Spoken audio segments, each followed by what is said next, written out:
beautiful bookish friends, and welcome back to my channel. Today I am here to do my January wrap up.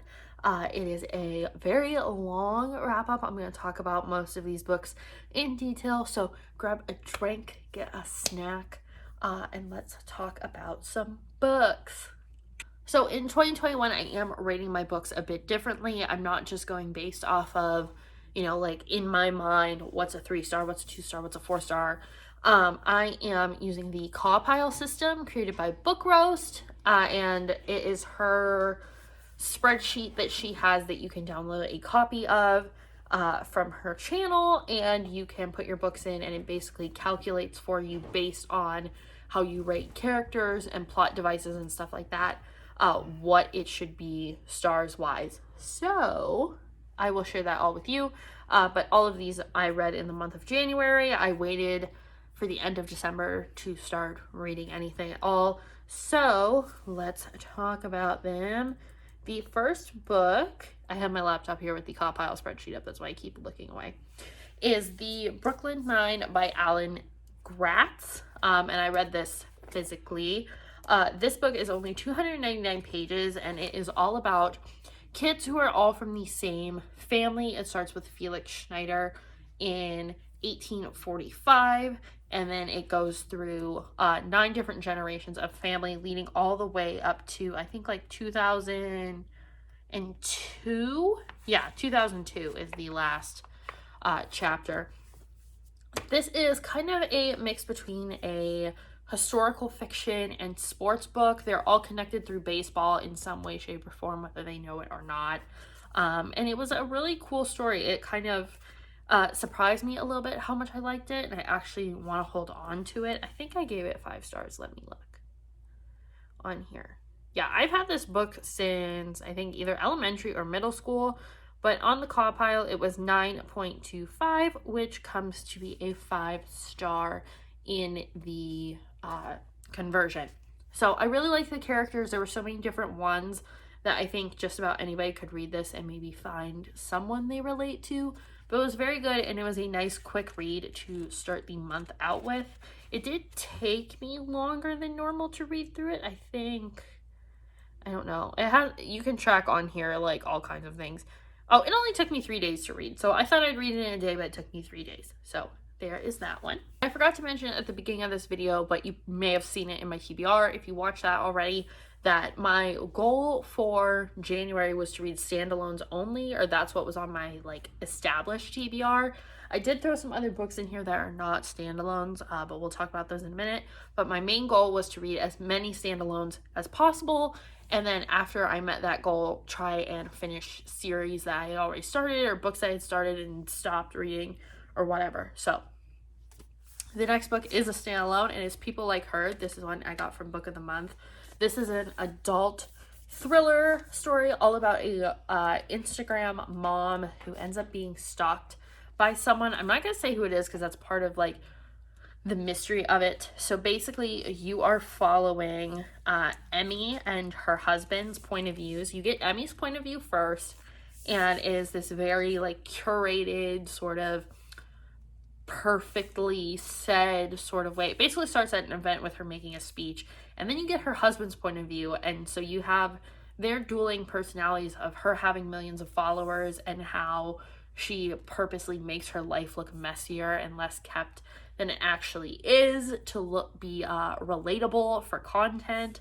And she has 2 children, and you basically get the kids.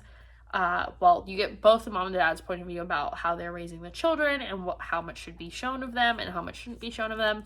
But then you also get the stalker's point of view. So throughout the book, you find out why this person's stalking her, how they're going to find her, why they want to hurt her and her family. And it was super, super good. I think it only took me like a day to read. And this book came out this month, actually. It was a early release for Book of the Month. Yeah, this was a 10 out of 10 rating on the Caw Pile, so it was a 5 out of 5 stars. I would definitely want to read this again and annotate it because there were so many little things in this book that you could pick up on and kind of follow down a rabbit hole. But it's less than 300 pages, so it is very, very quick read. So I really liked it. And I would read more from this. This is actually a husband and wife author duo, and they make up Ellery Lloyd. It's not an actual one person. But it only took 4 days for me to finish. And throughout this video, I'll also be mentioning the Call Pile lets you track. Well, this is Call Pile 2.0. So it lets you track if there is any LGBTQ rep in it or person of color rep in it. So I will be mentioning that if any of these books have it. This one does not, at least not like explicitly say that there's someone or even like hint at it. So yeah, but this one only took 4 days for me to read, and this was a staying up till 4 a.m. to try and finish it sort of book. Next, we have one of the most talked about books of 2020. It came out in either October or November. Book of the Month had it in October, and that is The Invisible Life of Addie LaRue. So many people have read this book and have talked about it, so now I'm going to talk about it. This was actually the first book I started in January because I read 52 pages right away. It's so long. I wanted to read through it as fast as possible, but I ended up stalling out because it was just so slow going, and I wasn't quite sure if I was going to keep reading it and if this book was going to be for me. However, Book Roast, otherwise known as G, she mentioned something about this. She actually sold out on page 52 as well, so I felt like I was in good company. But she continued reading it and ended up liking it, and I did too. I wasn't as destroyed by it as other people. If you don't know, this is about Addie, who is in France in the 1700s, and she makes a deal with the devil that basically makes her immortal, but no one will ever remember her. And she realizes she's made a great mistake. She wants to be remembered. She just wants to have more time to live an independent life as an independent woman instead of being married off and having to do the things a lady is expected of that time. So it basically takes you back and forth between her relationship with this kind of devil. It's not like necessarily Satan, but it is definitely a, like, you know, evil kind of god. I guess not even evil. I didn't find him very evil. I just found him kind of dark and mysterious. So she has some sort of relationship with him, but then someone actually remembers her, and it basically starts like this whole romance with them. And I took, let's see, 18 days to read this. But this is the first book that I have ever listened to on audiobook, on Audible. That wasn't like for an assignment. I've listened to ones for like school and stuff on there, but this was actually just a for enjoyment one. So I did end up finishing this in audiobook form mostly. It just really helped me get through some of the slow parts. I could listen to it while I was doing other things.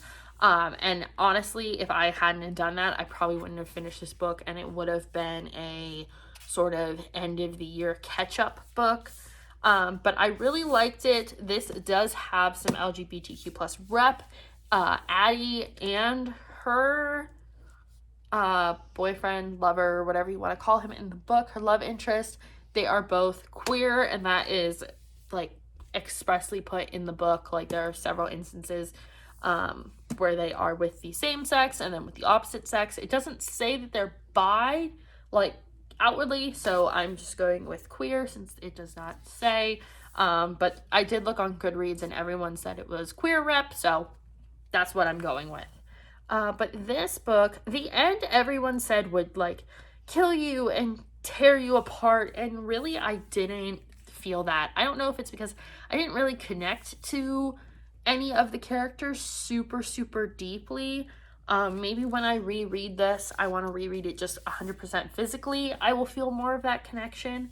But I was more interested in Henry's life, that is her love interest in here, than Addie. And just some trigger warnings with this book. There is some drug use in here in several instances. So there is that. But yeah, I mean, I liked that it was in New York City.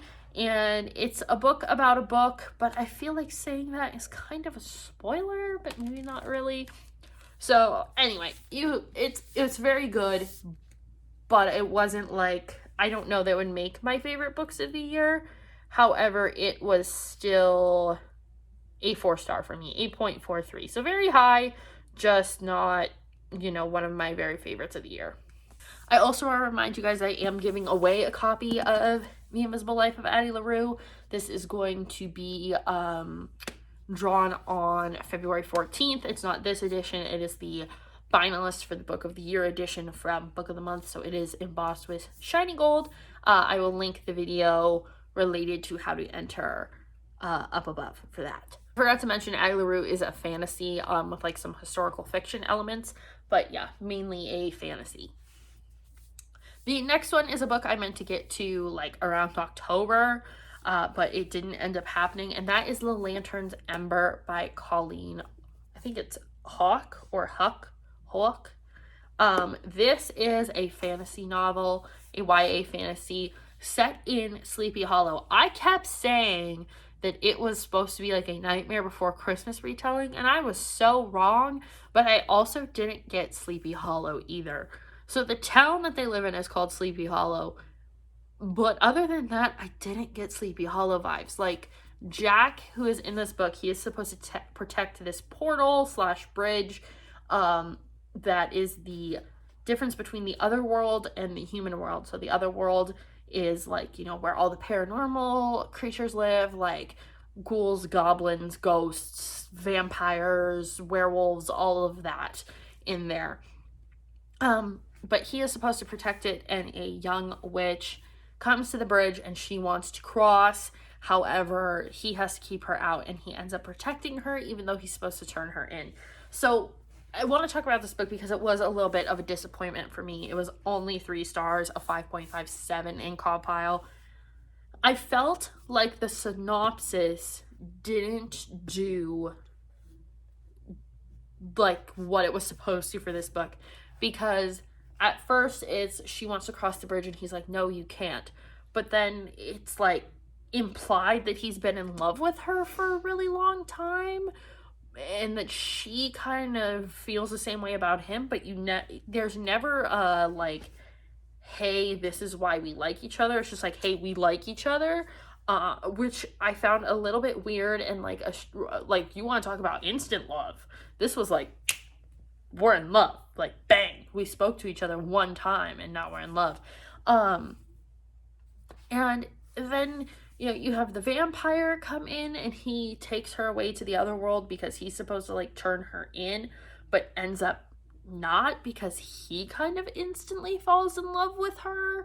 And she doesn't know how to be a witch, but then you have her human friend who goes with Jack to try and find her and save her before creatures in the other world find out who she is. And at the end, there was supposed to be this big twist that was supposed to be like, oh, like, I can't believe I missed that kind of thing, and I just didn't feel it. Like, I literally forgot that they had ever mentioned the character that this person reveals themselves to be, and I was not stunned by it at all. So if you want to read this book, just skip ahead till you see me hold up the next book, because I want to discuss this a little bit deeper, and I feel like I can't without spoilers. So if you want to read The Lanterns Ember, just skip ahead a bit. For those of you who want to know, let's talk about it. So there's I felt like there were too many storylines for me to care about any one thing, because you had Jack wanting to do his job but betraying the like secret order that he serves. You have the mortal friend who's in love with the witch girl, who knows like he'll never end up with her. You have the vampire who comes in and basically makes it a love triangle with her, Jack, and what is her name? Oh, her name is Ember. Duh. Ember, Jack, and I can't remember his name. I think it's Dev. They make the love triangle. Then you have this other lantern, which is what Jack is. That's like what the protectors are called, who wants all this power, but they don't explain why. You have a dying witch who you basically figure out in the first 4 pages is her mother, that she never knew. And this other king guy who's evil, but they didn't really talk about why he's evil. And then you have this vampire pirate who's Dev's sister, who has like a love story that was tragic, and then it kind of comes back together, but then they travel to an island all together to hide Ember or so. I really don't know why they went to the island. And then they're held hostage there by this weird professor who then reveals himself to be the boogeyman, who reveals himself to be Ember's dad. So she's half boogie person, half witch. And then she figures out that she has all these powers, and then boom, the book ends. Like, it felt like if you took a series of books, took all the world building parts and like half the action parts and smushed them together. That's what this book is. I don't know. I don't know what happened. I think I read this one physically too. Like, I don't think I listened to it at all. I'm looking. Yeah, I completely read this one physically. And it's only 386 pages, and I still don't know what happened. So it's a 3.5 star. I mean, not bad, but it was just, yeah, it's a 3 star. Just very middle of the road for me. But maybe I'll read it again and I'll like it more. I'm not getting rid of it, so it couldn't have been that bad. All right, so here is where I strayed from the path. After reading The Lanterns Ember, I really felt slumpy. I felt like I didn't want to read anything else that was going to be disappointing, and I didn't want to read anything else that was going to confuse me. But I decided I would stray from the TBR and read some children's books, read some Geronimo Stilton's. So I read The Phantom of the Subway. This is a kid's book. I mean, it's 112 pages. However, I can read it in a day and I get the satisfaction of finishing a book.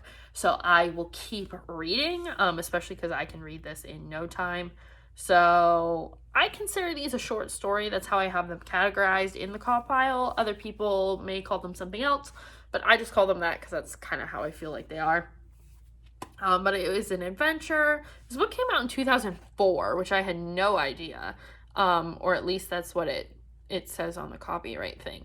But I gave this one a 4 star. It's hard for me to rate these because, I mean, it's not meant for my age group, but I still enjoy them. And this is just about Geronimo chasing down a potential phantom in the subway. However, I have never read this far into this series. When I was a kid, I got jumped around to different ones. I'm realizing in this one, it kind of sets up everything for future books, even into the very next one, and into the spin-offs and like different series that they have. Because there's like a Viking one, there's a time travel one, there is a kind of like fantasy with dragons and stuff. Like there's little different kind of offshoots of the main series that still have to do with all the same characters, but I feel like this one kind of gave you the basis for it, which I kind of enjoyed because the series gradually becomes more middle grade as they go on, because obviously the intended audience that these were written for when the first book came out would be getting older, so the author wanted to stick with that, and that's cool. So I did read this one and liked it.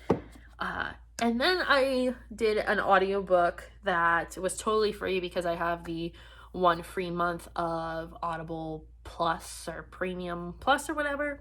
So I listened to The Strange Case of Dr. Jekyll and Mr. Hyde, which still counts because it's a standalone. So I did not stray from the path on that book. So The Strange Case of Dr. Jekyll and Mr. Hyde is obviously a classic, but I am doing my History of Horror series, and I thought that I should read one of the books that maybe I was covering. And now that I have listened to that one, it was really cool to listen to. It's a very good book to listen to, I would say, because the narrator does different voices between Jekyll and Hyde, so you know who he's supposed to be each time. But it was super good. I liked it. I didn't realize it was so short. I just always assume that classics are very, very long, and it's only 141 pages.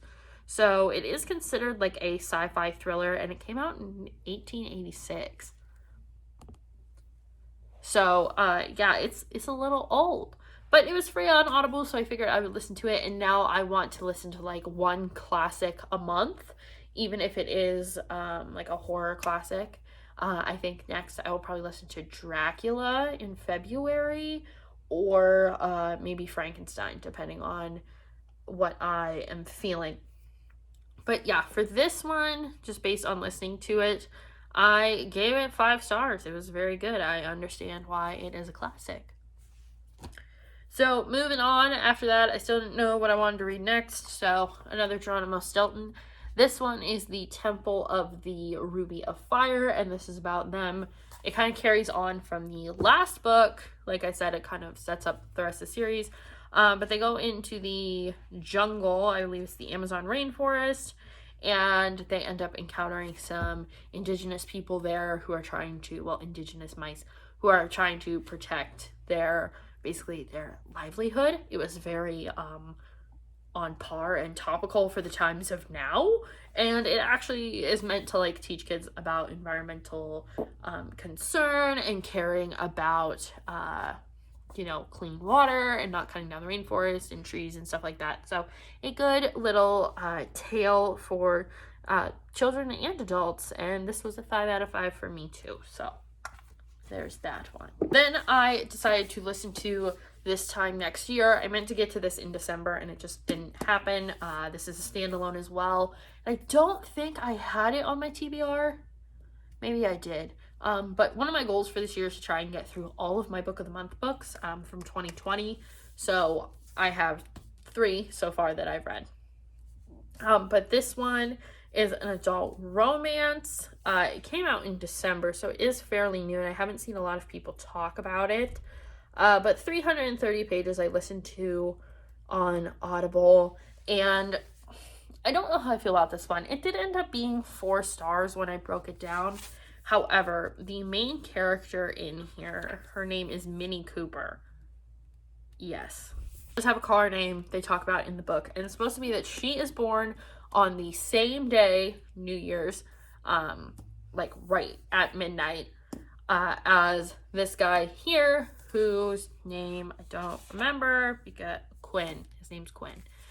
So it's supposed to be that in the hospital, his mom and her mom were in the same room going through labor, and his mom took the name that her mom wanted, which was Quinn, which is a family name that had been passed down, and it was supposed to make her lucky, but because he was named that, her mom didn't want to name her that anymore, so she named her Minnie instead, and he got all the luck that was supposed to come with the name. Basically, this is one of those books where the main character blames the universe for all of her problems and doesn't do anything to fix them, and I can't stand characters like that.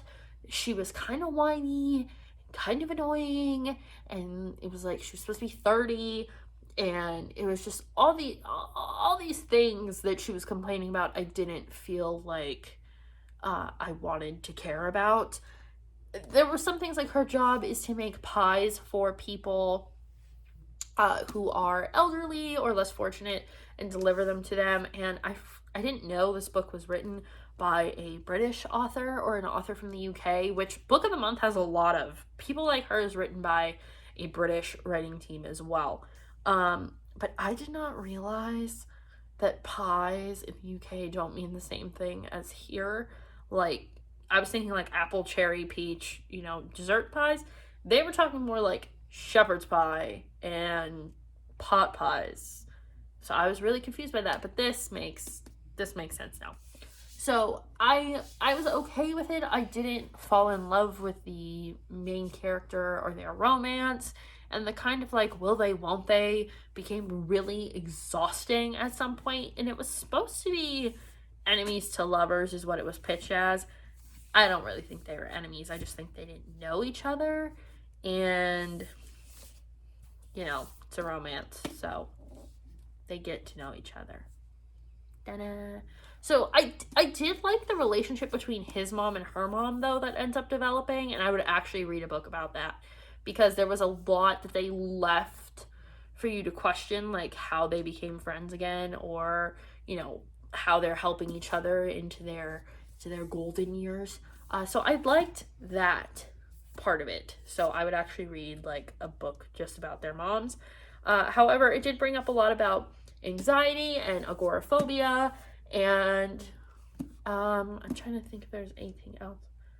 Oh, just like how family, how much can you expect of your family to do for you when you have those things, or, do you feel like a bad person for being tired of taking care of someone? So yes, that is that. Again, I will read this physically later on at some point and see if I like it better. So then, because I read another disappointing, or not necessarily disappointing, but a book that I guess I just wasn't as invested in as I thought it would be, I read another Geronimo Stilton. This is the Mona Mouse Code. It's supposed to be like the Da Vinci Code, but for young children. That's exactly what it is. So we're straying away from the other storyline from the other books and going into just a fun little read. I mean, really, this one was just like, I read it and was like, okay, cool. Like, done, over with. I don't know what I gave it. 4 stars. It was a 4-star. So I think just because this one I was kind of like, oh, this is just the Da Vinci Code dumbed down, basically. I don't want to say dumbed down because it's for little kids, but I mean, it was just put into like very easy, like children's book terms, which is exactly what this is. So how can I fault it? I don't know if I'm going to rate these anymore.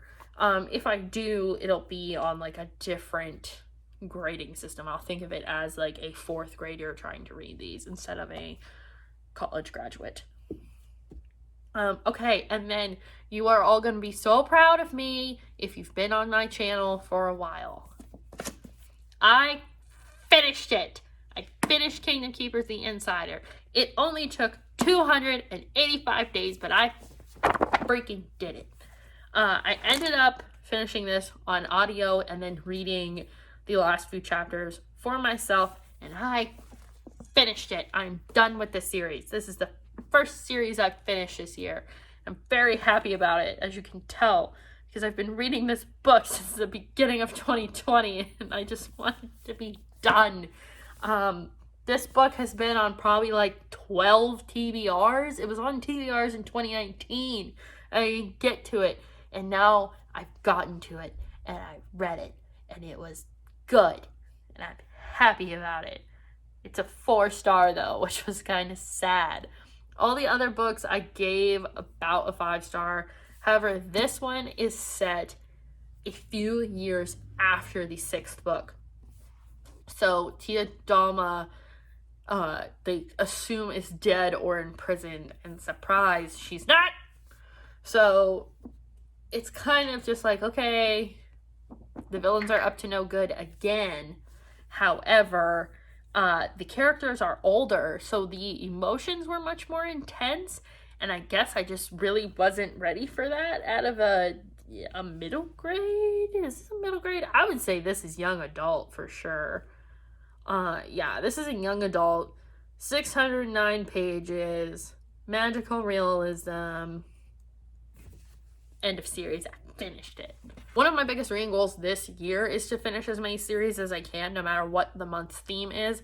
So I'm super happy to have read this and got it off my mind, because it has literally been like a burden trying to read this. And I'll read like 50 or 60 pages in a week, which is not a lot for me, and be like, okay, I made some progress, and then I'll put it down for 4 months and won't read anymore. So listening to it on audiobook helped just to get through some of the slow parts, through some of the dragging parts. And the end was kind of confusing. So I don't know if they did it that way because of this. This is the spin-off series, so I have to read this one now. And I have the second one, and I need to get the third one, but I want to read those 2 first. However, it's done. And I just didn't like the characters as much in this one because they were getting older, and the book focused on more things. That was the other thing. I knew there was something. So when this book came out in 2016, I think, was it 2016? No, 2014. There were a lot of Kingdom Keepers fan fiction and online forum boards. I believe there was like one set up by Disney specifically for this book because there was like a thing in the first book about it. So they basically took the stuff from the book and made it into real life, as they do. So people who wrote fan fiction or wrote storylines that they want to include in the book actually got them included in this book. So it felt like I was reading 450 different writers, and that's because I kind of was. If I can find it quickly without... Okay, so this is the acknowledgement of all the people who contributed to the book. And all these little lines are different names. So it was just a lot of different writing styles and a lot of things included into the end of one book, which is why it's over 600 pages. But I just felt like it was a lot. Now, had I known going into this, when I started reading it, that there were so many different people who contributed, maybe I would have looked at it differently. However, and most of those people were at the very beginning, but that's the hardest time I had getting through the book. So that might be why. But the end was still really good, and I was satisfied by it. However, I know this is gonna like restart some stuff, and there's a new villains book series coming out that I already ordered the first one of. So the Disney train does not stop in this house. Not to mention, Kingdom Keepers does have several characters who are people of color. And that's been that way through the whole series. So the last book that I read in January, or I mean, I know it's a couple days before the end of January, but I'm really not going to read anything else for the rest of the month, let's be real, is Harley Quinn, Breaking Glass. This is by a Asian Canadian female author, which is really cool, and it was really good. So I talked about this book in a haul, how the art style was, which the art style was done by Steve Pugh, whatever. The art style is super important in a graphic novel, let's be real. So when it starts, everything is gray and kind of blue and black. And then when Harley has flashbacks, it's kind of sepia tone. And then when crazy things start happening, like bad things or just things get more exciting, like when she meets the Joker, they turn red and black because she's Harley then. So this book is all about young Harley getting shipped off to Gotham City to go live with her grandmother while her mom is off working, and her dad has died. This is a very different storyline, as you can tell. But it come to find out Harley's grandmother has died and she's not there, but her apartment is occupied by a fat Asian drag queen. Need I say more? This book was made for me.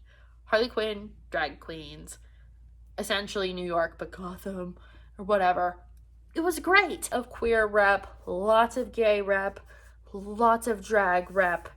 It was great. And at some point in here, Harley is like a drag performer, and that is supposed to be how Harley Quinn becomes Harley Quinn.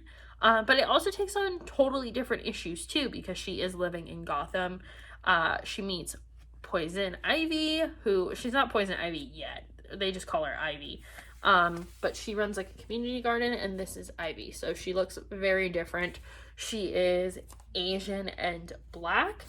And she is a very different character who is concerned about social justice and people not gentrifying areas and feminism, and so basically like Poison Ivy, but a little different. And there is a like rich white kid in the book who is basically just racist and has a bunch of money and thinks he can do whatever he wants. So yeah, it was really good. There's a lot of rep in here, and it's a very different storyline, just talking about people getting shoved out of their houses that shouldn't be. But very good. Loved it. Really liked it. And I don't think this is a series. Like, it doesn't say book one. I just think it was a new origin story for Harley to ponder and read for everybody. And that, for me, I think it was a 5 out of 5 stars. It only took me like 2 hours to read it. Yeah, 5 out of 5. So That's it. That's all the books I read in January. I read 11 books, which is so many for me. Now, I know February is a short month, but I have my stack picked over here of what I really want to read, and then who knows what else I'll add to it. So if you guys enjoyed this video, subscribe, like it, and enter my giveaway for The Invisible Life of Addie LaRue. And I'll see you guys in the next one.